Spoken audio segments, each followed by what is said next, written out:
శ్రీకృష్ణదేవరాయలు తెనాలి రామలింగడు ఓసారి పడవలో ప్రయాణం చేస్తూ ఉన్నారు.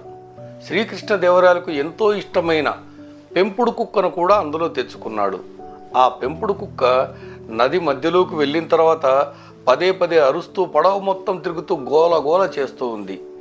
శ్రీకృష్ణదేవరాయలు ఎంత సముదాయించినా దాని గోల మాత్రం ఆపలేకపోయింది. అప్పుడు రామలింగడు ఒక మాట అడిగారు.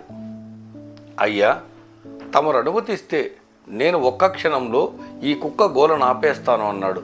ఏది చెయ్యి చూద్దామన్నారు. ఉన్న పలంగా పడవలో కుక్కను ఎత్తుకొని తీసుకెళ్ళి సముద్రంలో పడేశాడు. పడేయంగానే కుక్క ఆరాటంగా బతుకు కోసం కష్టపడి ఈదుకుంటూ పడవ దగ్గరకు వచ్చింది. అప్పుడు దాన్ని పట్టుకొని పడవలో ఉంచాడు.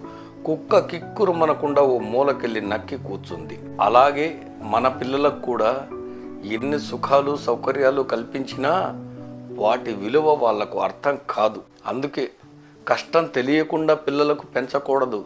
కష్టపడాలి, టెన్షన్ పడాలి, ఇబ్బందులు పడాలి, అవమానాలు పడాలి, ఓడిపోవాలి, ఓటమి నుంచి నేర్చుకోవాలి. కష్టాలు వచ్చినా సుఖాలు వచ్చినా స్ట్రాంగ్గా ఉండి నిలబడడం నేర్చుకోవాలంటే సమాజంలో తిరగాలి, సమాజంలో కలవాలి, నేర్చుకోవాలి, వ్యక్తిత్వాన్ని స్ట్రాంగ్గా మలచుకోవాలి.